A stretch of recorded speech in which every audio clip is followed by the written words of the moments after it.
Their SOS reached humans, not aid, but a Deathworlder fleet arrived. Part 1. The silence of deep space carried the desperate message across the stars. It traveled past dead planets, through asteroid fields, and beyond the borders of what the Galactic Council considered civilized space. The message was simple. Help us. We are dying. On the planet Lysaria, Ambassador Zelta stood before the damaged communications array. Her slender blue fingers trembled as she watched the signal strength indicator pulse weakly. The beautiful crystalline towers of the capital city lay shattered around her. Fires burned across the horizon where the Krauth bombardment had been heaviest. "It is done," she said to the small group of survivors huddled nearby. "I have sent the call beyond the Forbidden Zone." Elder Nixala, the oldest of their ruling council, looked up with large silver eyes that had lost their usual luster. "The Deathworlders may not answer, or worse, they might answer." "We have no choice," Zelta replied. "The council abandoned us. Our allies retreated. The Krauth will not stop until our world is theirs, and our people are slaves or dead." The ground shook as another orbital strike hit somewhere to the north. The Lysarians, with their delicate bodies and natural bioluminescence, had never evolved for war. Their society valued art, music, and scientific discovery. When the Krauth Dominion came with their warships and soldiers, the Lysarians had only their beauty to defend them. It was not enough. 3,000 light-years away in the Nevada desert on planet Earth, Lieutenant Olivia Martinez stared at her monitor with wide eyes. "Captain Bowman," she called out, her voice steady despite her racing heart. "I'm picking up something you need to hear." Captain Frank Bowman walked across the monitoring station floor. At 52, he had spent most of his career watching the stars for any sign that humanity was not alone. The government had known about alien life for decades, but the general public had only learned the truth 5 years ago when a Galactic Council scout ship had crashed in Brazil. "What is it, Martinez?" he asked, leaning over her station. "Sir, it's a distress call. Not human. Not from any known council species either." She pushed her brown hair behind her ear. "And sir, it's coming from the Andromeda Galaxy." Bowman's expression hardened. "Play it." The strange sounds filled the room. Though the language was alien, the desperation in the voice needed no translation. "Can we decode it?"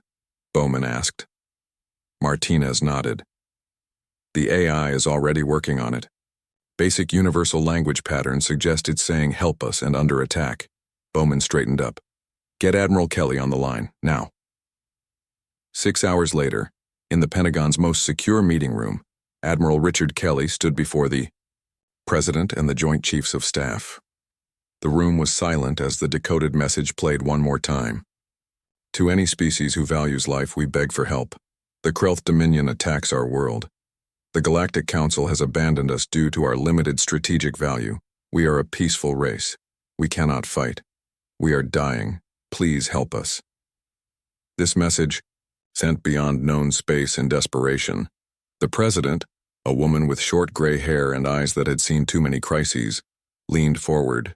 "And we're certain this is genuine?" "Yes, Madam President," Admiral Kelly replied. "Our verification systems confirm this is not human in origin. The language patterns match what we've learned about Council standard communication protocols." "Why would they reach out beyond their known space?" asked the Secretary of Defense. Kelly brought up an image on the main screen. "Because of this." The screen showed a classified document from the crashed scout ship. "According to Council records, Earth is classified as a death world and humans as Deathworlders. We evolved on a planet with gravity, atmospheric pressure, and environmental hazards far beyond what most galactic species experience. To them, we're dangerous. That's why the Council has kept us at arm's length, offering limited technological exchange but no real alliance." The room fell silent as the implications became clear. "These Lysarians," the President said slowly, "they're reaching out to us because they know the Council fears us." "Yes, Madam President. They're calling the monster because they're desperate enough to think that's their only hope." "Are we monsters, Admiral?" Kelly's face remained neutral. "No, ma'am. But we are stronger, faster, and more durable than most Council species. And we have something they lack. We evolved through conflict. Our entire history is written in war. We know how to fight." The president stood and walked to the window. Outside, Washington, D.C. sparkled in the night. How long would it take to reach them? "With our reverse-engineered jump drives, 3 weeks." Kelly paused. "The Council will try to stop us. They've made it clear they don't want us involved in galactic politics. They didn't want to help these people either." The president turned, back to face the room. "Ready the fleet, Admiral. We'll send our response in the morning." "And what response will that be, Madam President?" She looked at each person in the room before answering. "We answer the call."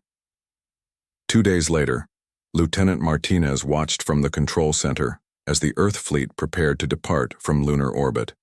7 ships, the best humanity had built, with the UES Defiant leading the battle group. On her screen, she could see Admiral Kelly boarding with his command team. Commander John Hayes, tactical officer and second in command, walked beside Dr. Diane Ward, the fleet's chief xenobiologist. Behind them came Lieutenant Sam Nichols, weapons specialist, and communications officer Lisa Grant, whose work had helped decode the Lysarian language. As the ships moved into jump formation, a transmission came through from the Galactic Council. "Earth, vessels, you are ordered to stand down. The situation in the Andromeda sector is an internal matter. Your intervention violates quarantine protocols established for pre-integration civilizations." Martinez watched as Admiral Kelly received the message on the bridge of the Defiant. His response was brief. "We received a call for help. We're answering it."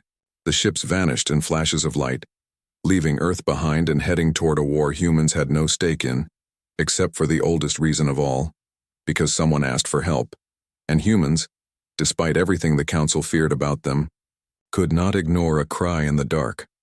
On Lysaria, in an underground bunker filled with frightened civilians, Ambassador Zelta looked up at the ceiling as it shook with another bombardment. "Do you think anyone heard us?" a child asked her. Zelta had no answer. She had sent their desperate message into the unknown, calling upon beings that her people knew only through rumors and Council warnings. Deathworlders, humans. She did not know if that made her their savior or their doom. Their SOS reached humans. Not aid, but a Deathworlder fleet arrived part. 2, the UES Defiant cut through the darkness of space, leading 6 other ships in tight formation. On the bridge, Admiral Kelly studied the holographic map of their journey. Each jump brought them closer to the Lysarian system in the Andromeda galaxy. "Jump point 5 complete," reported the navigation officer.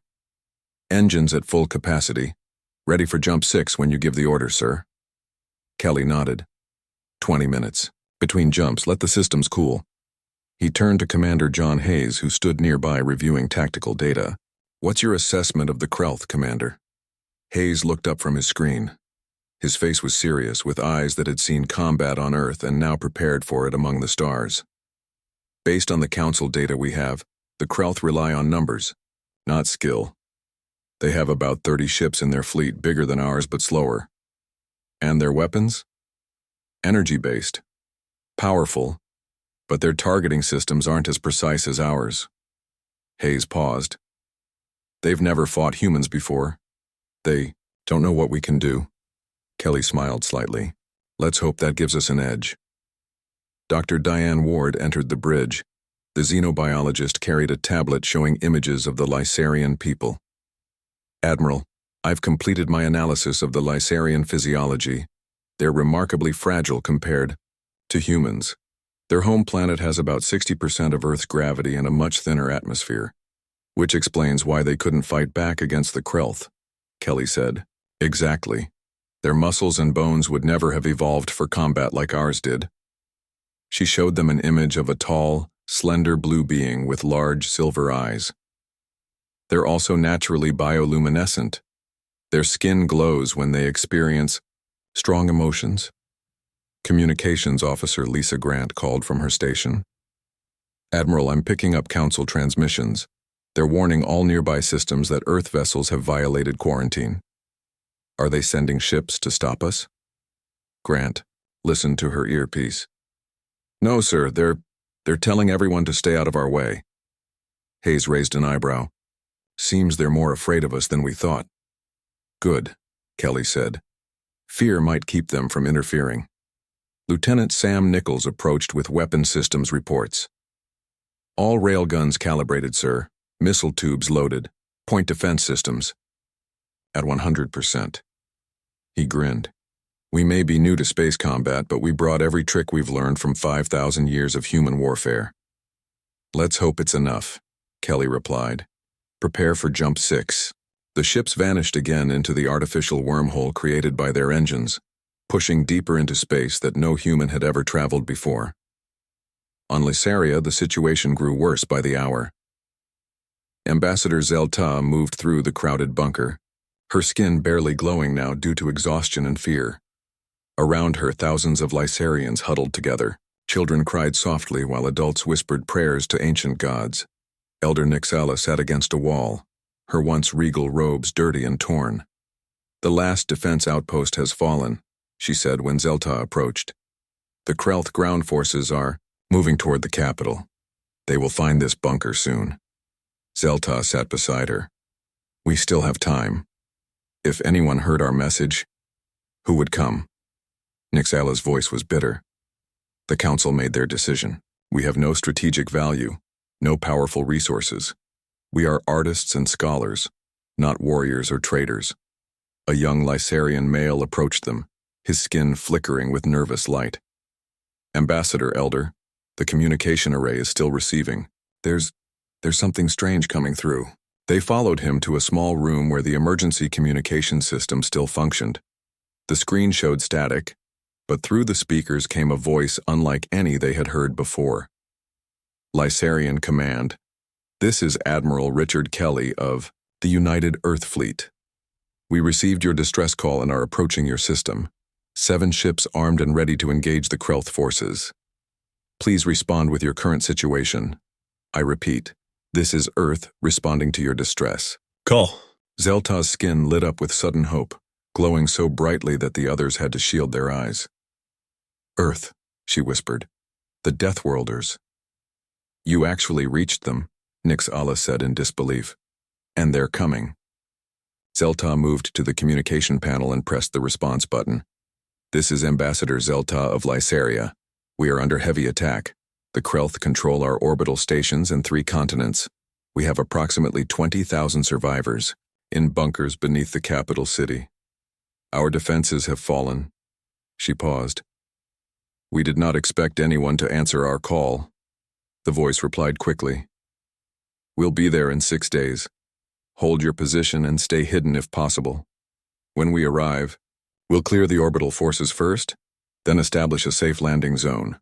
Earth helps its friends, Ambassador. Nixala moved beside Zelta. Ask them why, she whispered. Why would they come for strangers? Zelta repeated the question into the communicator. There was a pause before Admiral Kelly answered. Because you asked, Ambassador. That's reason. Enough. In orbit around Lysaria, General Voss of the Krelth Dominion received a troubling report from his long-range scanners.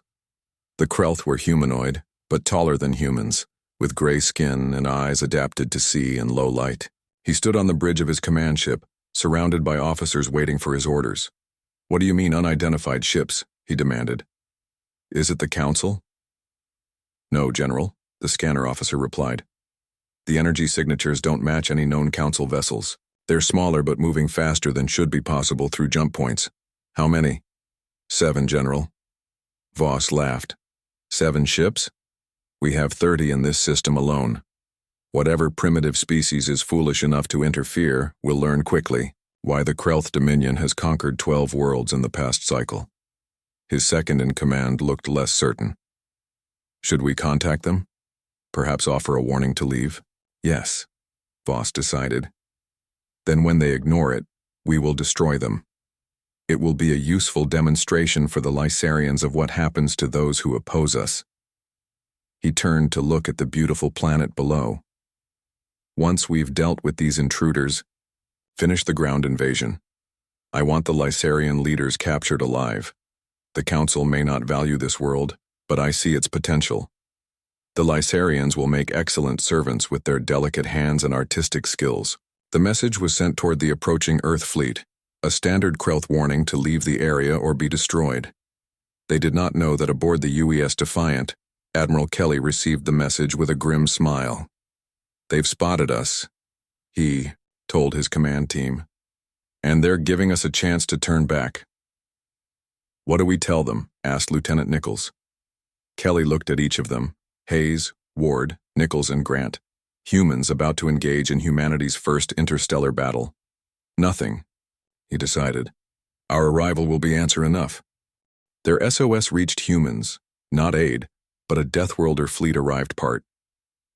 The Earth fleet emerged from their final jump at the edge of the Lysarian system. The 7 ships arranged themselves in a formation that Commander Hayes had designed specifically for this mission. The UES Defiant took the center position, with 3 smaller, faster ships forming a protective arc in front, and 3 heavier battleships creating a solid line behind. On the bridge of the Defiant, Admiral Kelly watched the main screen as the Lysarian system came into view. The beautiful blue-green planet was surrounded by Krelth warships, their dark shapes blocking the sunlight from reaching parts of the world below. 32 enemy ships detected, reported the sensor officer. "They're moving to intercept us," Kelly nodded. "Communications, patch me through to all our ships." "Channel open, sir," said Lisa Grant. Kelly straightened his uniform. "This is Admiral Kelly to all Earth vessels. The moment we've prepared for has arrived. We are about to engage in humanity's first interstellar combat mission. The Lysarians called for help and we have answered. Show these Krelth what it means to face humans in battle. Kelly out." He turned to Commander Hayes. "Begin Phase 1. Hayes nodded and gave the order. The formation shifted, with 2 of the smaller ships breaking away at high speed, heading toward the outer edges of the Krelth fleet. General Voss watched from his command ship as the unknown vessels appeared at the edge of the system. He frowned as his officers reported their movements. "What kind of formation is that?" he asked, studying the tactical display.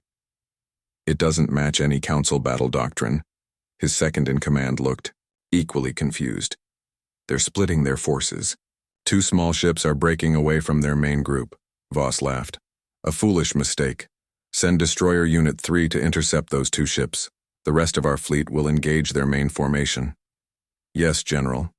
The order was given, and 5 Krelth destroyers moved to engage the 2 Earth vessels. What happened next shocked everyone watching. The Earth ships accelerated to speeds the Krelth had never seen from vessels that size. They executed turns in the Lysarian gravity well that should have torn them apart. When the Krelth destroyers fired their energy weapons, the Earth ships seemed to predict the shots, dodging with precision that left the Krelth officers stunned. On the bridge of one of those Earth ships, the UES Swift, Captain Alicia Reyes grinned as she called out orders. "Evasive pattern Delta.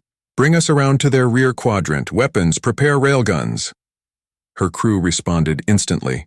The ship spun and dove beneath the Krelth vessels, then surged up behind them. The railguns fired, sending projectiles at speeds that the Krelth shields weren't designed to stop. 2 Krelth ships lost power instantly as the projectiles tore through their engine sections. Back on the Defiant, Hayes reported the success. "Swift and Harrier have disabled 2 enemy ships and are engaging the others," Kelly nodded. "Begin Phase 2. The 3 battleships in the rear now advanced, their massive weapons powering up. The remaining Krelth ships moved to engage, confident in their superior numbers.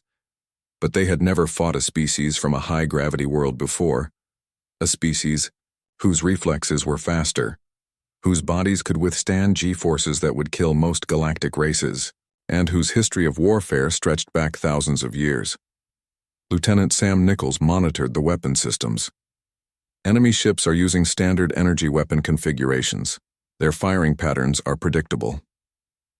"Fire when ready, Lieutenant," Kelly ordered. The Earth battleships unleashed a barrage of missiles and railgun fire. The Krelth shields, designed to deflect energy weapons, struggled against the kinetic impacts. 3 more Krelth ships lost power and began to drift. On his command ship, General Voss couldn't believe what he was seeing. "What species are these?" he demanded. "Scan their life signs." The science officer worked quickly, then looked up in shock. "General, they're from a Class 12 gravity world." The command deck fell silent. Class 12 worlds were considered too hostile for intelligent life to evolve. Any species from such a planet would have developed under crushing gravity, extreme temperature variations, and high radiation levels. "Deathworlders," someone whispered. Voss's face hardened. "It doesn't matter what world they come from. We still outnumber them. All ships, concentrate fire on their flagship." 20 Krelth vessels turned their weapons toward the UES Defiant. Energy beams lanced across space, most missing as the Earthship performed evasive maneuvers that seemed impossible for its size. "Taking fire," reported the Defiant's defense officer. "Shields at 80% and holding." Kelly remained calm. "Execute." Phase 3. Commander Hayes sent the coded signal to all ships. The Earth fleet suddenly shifted into a new formation, one that the Krelth had never seen before. The smaller ships wove between the larger ones in a complex pattern that made targeting any single vessel extremely difficult. Then the Earth ships accelerated directly toward the heart of the Krelth fleet. "They're insane," Voss said as he watched, the enemy ships charging toward his forces. "No sane commander would—" His words were cut short as the Earth fleet suddenly opened fire from multiple angles, their weapons tearing through the Krelth formation. The battle had turned into chaos, exactly as Hayes had planned. On Lysaria, Ambassador Zelta and Elder Nixala stood with a group of Lysarians around a makeshift view screen. One of their scientists had managed to connect to an old orbital telescope, giving them a distant view of the battle raging above their world. "I can't believe what I'm seeing," the scientist said, his skin glowing with excitement. "The Earth ships are so much smaller, but they're tearing through the Krelth fleet like it's made of paper." Zelta watched in awe as a small Earth vessel dodged 3 energy blasts, then spun around to disable a Krelth ship twice its size. "So this is why the Council quarantined them," she whispered. "They fight like nothing I've ever seen." A young Lysarian pointed at the screen. "Look, the Krelth are retreating." It was true. 7 Krelth ships were breaking formation, accelerating away from the battle. The remaining vessels fought on, but it was clear they were outmatched despite their numbers. In the Defiance bridge, Lisa Grant received an incoming transmission. "Admiral, the Krelth commander is hailing us." Kelly nodded. On screen, General Voss appeared, his gray face tight with anger. "What are you? No council race fights like this." "We're humans, from Earth," Kelly replied simply. "We received a distress call from the Lysarians." "This is not your fight. The Council has no jurisdiction here." Kelly leaned forward. "We're not with the Council. We're here because someone asked for help, and we answered. You have one chance to withdraw your forces from this system and leave the Lysarians in peace." Voss snarled. "The Dominion does not surrender to primitives with only 7 ships. Then we'll settle this the hard way." Kelly cut the transmission and turned to Hayes. "Prepare boarding teams. It's time to show them what Marines from a death world can do." Their SOS reached humans. Not aid, but a Deathworlder fleet arrived part, for the UES Defiant moved alongside the Krelth command ship. Despite heavy fire from the remaining Krelth vessels, the Earthship's shields held firm. In the Defiant's launch, Bay 60 Marines in combat armor stood ready. Colonel Allison Reed paced before them, her face serious beneath her helmet visor. "Listen up," she called to her soldiers. "We're about to make history as the first humans to board an alien vessel in combat. The Krelth don't know what they're in for." She paused, looking at each Marine. "Remember your training. These aliens evolved on a lower gravity world. They're taller than us, but not as strong. Their reaction time is slower. Use that to your advantage." The bay doors opened, revealing the dark hull of the Krelth ship just 50 meters away. Launch tubes extended, creating bridges between the ships. "Move. Out," Colonel Reed ordered. The Marines charged across the bridges, magnetic boots keeping them secure in the zero-gravity environment between ships. Krelth defense systems fired at them, but the Marines moved with speed that seemed impossible to the aliens watching on security feeds. Inside the Krelth command ship, General Voss received the alarming news. "Enemy forces have breached 3 entry points, General," reported his security chief. They're moving faster than our troops can respond. Impossible, Voss growled. Seal all internal doors. Release the battle drones. In the main corridor of the Krelth ship, Colonel Reed led her team forward. The gravity was lighter than Earth standard, making the Marines feel as if they could jump 3 times higher than normal. A squad of Krelth soldiers appeared at the end of the hall, firing energy weapons. Shields up, Reed called. The Marines raised portable energy shields, deflecting the blasts. Private Ben Wilson, the youngest Marine on the team, whispered to his squad leader, "They're so tall." The Krelth stood nearly 7 feet high, with long limbs and broad shoulders. But as the Marines charged forward, the aliens seemed to move in slow motion compared to the humans. The Marines fired non-lethal stun rounds, dropping the Krelth soldiers with shocking efficiency. "Command deck is 3 levels up," Reed said, checking her tactical display. "Team Alpha with me. Team Beta, secure the engine room. Team Charlie, find their communications center." The Marines split into their assigned groups. As Team Alpha reached a sealed door, Sergeant Kyle Adams attached a breaching device to the control panel. "Ready in 3, 2, 1. The door slid open, revealing a squad of mechanical drones. The machines launched forward, but in the lower gravity, the Marines easily dodged their attacks. Reed fired her weapon at the lead drone, disabling it with a precise shot to its sensor array. "These things are slow," she said with a small smile. "Push forward." On the bridge of the UES Defiant, Admiral Kelly and Commander Hayes monitored the boarding operation. "All teams reporting success," Hayes said, reviewing incoming data. "Minimal resistance, no casualties on our side." Dr. Diane Ward stood nearby, studying sensor readings of the Krelth physiology. "Their vital signs indicate extreme stress. I think they're in shock at how quickly our forces are moving." "What about the Lysarian surface?" Kelly asked. Lieutenant Nichols checked his screen. "Krelth ground forces are digging in around the capital city. They don't know their fleet is losing yet. Prepare the dropships," Kelly ordered. "Colonel Reed's team will secure the Krelth command ship. We need to get Marines on the ground to protect the Lysarian survivors." In the underground bunker on Lysaria, Ambassador Zelta felt the ground shake from nearby bombardment. The Krelth ground forces were getting closer. A young Lysarian messenger ran into the room, his skin pulsing with bright blue light from excitement. "Ambassador Elder, we've received a new transmission from the Earth fleet. They say they've disabled half the Krelth ships and are preparing to send soldiers to the surface." Elder Nixala's eyes widened. "They're actually winning against the Krelth?" Zelta moved toward the communication panel. "This is Ambassador Zelta. We're still holding in the main bunker, but Krelth ground forces are less than a mile from our position." A female voice responded. "This is Captain Linda Walsh of the UES Sentinel. We're deploying 3 dropships with Marine units. They'll establish a defensive perimeter around your bunker. Hold tight for another 30 minutes."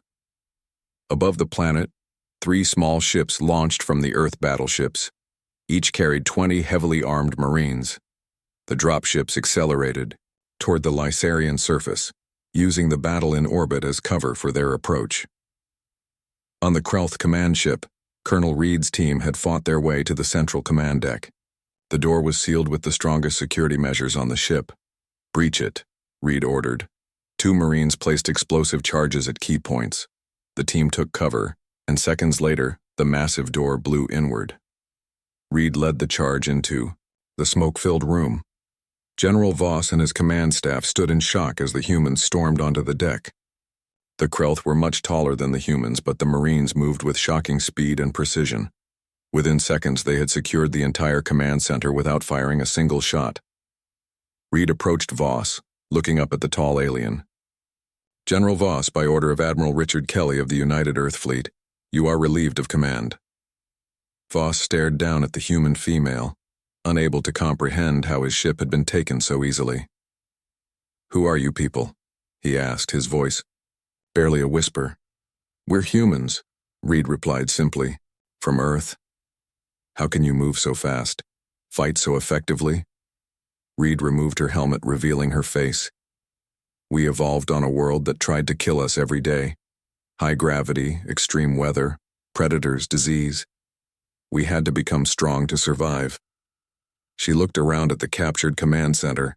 "This ship is now under Earth control. Order your remaining forces to stand down. On the surface of Lysaria, the dropships landed in a small park near the main bunker entrance. The area was filled with rubble from destroyed buildings, but it provided good cover for the arriving Marines.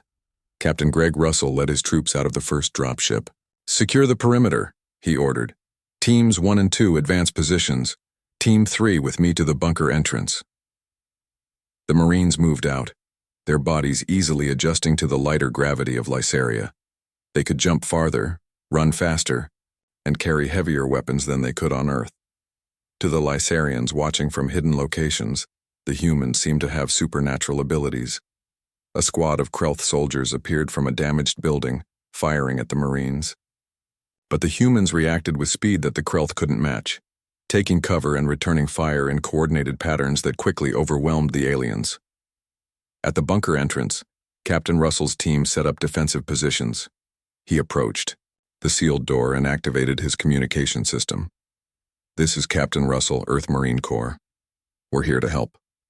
You can open the door." After a moment's hesitation, the massive bunker door slowly opened. Ambassador Zelta stood there, her skin glowing with bright blue light.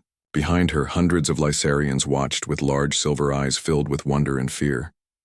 Zelta stared at the human captain, taking in his combat armor and weapons. "You came," she said simply. Russell nodded. "We made a promise. Earth keeps its promises." As the Marines established their defensive positions around the bunker, news reached them from orbit. Colonel Reed had secured the Krelth command ship, and General Voss had surrendered. The battle for Lysaria was nearly over. Thaitiu, Deathworlders had arrived and they had changed everything. Their SOS reached humans. Not aid, but a Deathworlder fleet arrived part. 3 days after the battle, the Lysarian capital began to show signs of life again. The remaining Krelth forces had surrendered once they learned their fleet and general had been captured. Earth Marines patrolled the streets, helping Lysarians clear rubble and rebuild. The beautiful crystal towers that had once defined the skyline were gone, but the people had survived. In what remained of the central government building, Admiral Kelly sat across from Elder Nixela and Ambassador Zelta. Commander Hayes stood nearby along with Colonel Reed, who had returned from the captured Krelth command ship. "The Krelth have agreed to all our terms," Kelly said, placing a tablet on the table between them. "They will withdraw completely from your system. They will pay for rebuilding what they destroyed, and they have signed a formal agreement never to threaten Lysaria again." Zelta's skin glowed with soft blue light. "How did you convince them to agree to such terms? They outnumbered you?" Kelly smiled slightly. "Numbers aren't everything. The Krelth learned that the hard way." He looked at Reed. "Colonel's boarding team captured their command ship intact. That's never been done before in galactic warfare. It shocked them and terrified them," Reed added. "Once they saw what humans could do in person, their will to fight collapsed." Elder Nixela studied the humans with curious silver eyes. "When we sent our message beyond known space, we did not truly believe anyone would come. The Council had abandoned us. We had no allies strong enough to stand against the Krelth. Yet you took the chance," Hayes said. Zelta nodded. "A desperate chance. The stories about Earth, about Deathworlders, were just rumors to us. Tales of beings evolved on a world with crushing gravity and extreme conditions. We did not know if you were real or if the stories were true." "They were true," Kelly said. "Earth is classified as a Class 12 world. Most species in the galaxy evolved on worlds between Class 3 and Class 7. That's why the Council kept us quarantined. They feared what we might do if we joined galactic society." Young Lysarian aide entered the room, his skin flashing with urgent pulses of light. "Elder Ambassador, a Council delegation has arrived in orbit. They're requesting permission to land." Kelly and Hayes exchanged looks. "Well," the Admiral said, "that didn't take long." An hour later, 3 Council representatives stood in the same room. They were from different species, one tall and insect-like, one short with multiple eyes. and one that looked almost human except for purple skin and 6 fingers on each hand. The purple-skinned representative, emissary Zorix, spoke first. This situation is unprecedented. Earth vessels violated quarantine protocols, interfered in a conflict outside Council jurisdiction, and displayed military capabilities that threaten the balance of power across multiple sectors. Kelly remained calm. We answered a distress call, when you wouldn't. The Lysarians asked for help and we provided it. That was not your decision to make, Zorix said sharply. The Council determines which conflicts warrant intervention, and you determined that the Lysarians weren't worth saving. Reed said, her voice cold. Elder Nix Ayla stepped forward. The Council abandoned us to the Krelth. Earth saved us. We will not forget this. Zorix looked uncomfortable. The Council has limited resources. Difficult decisions must be made. Then perhaps the Council's resources should be reconsidered, Kelly said. Earth is formally requesting an end to our quarantine status. We've proven we can be a valuable ally. Or a dangerous enemy, Zorix replied quietly. Hayes stepped forward. That's your choice to make. We would prefer to be friends. The insect-like representative clicked its mandibles together. The revelation of human capabilities has created concern among Council members. Many worlds are watching this situation closely. Good, Kelly said. Let them watch. Let them see that Earth helps those who ask for it. Zelta's skin brightened. Lysaria formally requests an alliance with Earth. We offer cultural exchange, scientific cooperation, and a permanent Earth base in our system. The Council representatives looked alarmed. The multiple-eyed one spoke in a high voice. Such an arrangement would require Council approval. No, Nix Ayla said firmly. It would not. The Council declared our conflict with the Krelth outside your jurisdiction. By your own laws, that means our diplomatic decisions are also outside your control. The room fell silent as the Council representatives realized they had been outmaneuvered. Kelly smiled. The Earth fleet will maintain a presence here while Lysaria rebuilds. We've already begun training Lysarians to defend themselves, not to become warriors but to protect their art, their science, and their way of life. Zorix seemed to choose his next words carefully. If the quarantine of Earth is lifted, there will need to be adjustments throughout the galaxy. Many species will be concerned about human military capabilities. They should be more concerned about who they abandon when trouble comes, Reed said. Later that day, as the Council representatives returned to their ship, Kelly stood with Hayes and Reed watching them leave. This changes everything, doesn't it? Hayes asked. Kelly nodded. The galaxy just got a lot smaller, and a lot more complicated. In the city below, humans and Lysarians worked side by side to clear debris from a collapsed building.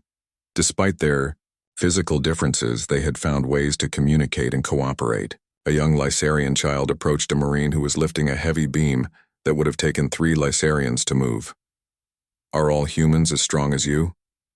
The child asked, skin flickering with curiosity. The Marine smiled. Some are stronger. Some are faster. We're all different, just like your people.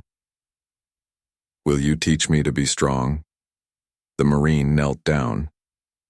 Strength isn't just in muscles. Your people have strength too. You survived when others would have given up.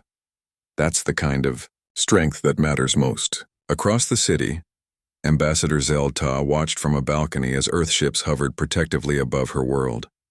She remembered the desperate moment when she had sent that message into the unknown, calling for anyone who might help. She had not expected an answer. She certainly had not expected Deathworlders to become saviors. A week later, as the Earth fleet prepared to leave a small contingent behind to help with rebuilding, Admiral Kelly attended a ceremony in the central plaza of Yao, the Lysarian capital. Elder Nix Ayla presented him with a crystal sculpture, one of the few treasures saved from destruction. This represents our highest honor, she said as thousands of Lysarians watched, their skin glowing in patterns of gratitude and respect. We called for aid, and you sent warriors.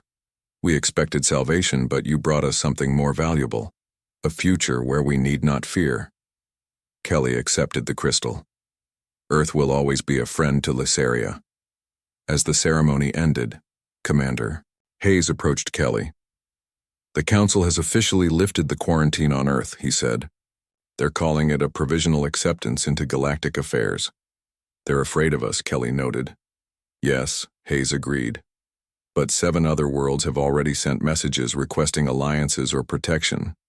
Word is spreading fast. Kelly looked up at the stars becoming visible as twilight fell. The galaxy is about to learn an important lesson, Commander. What's that, sir? If you need help, call Earth. Just be certain you're on the right side when the Deathworlders arrive.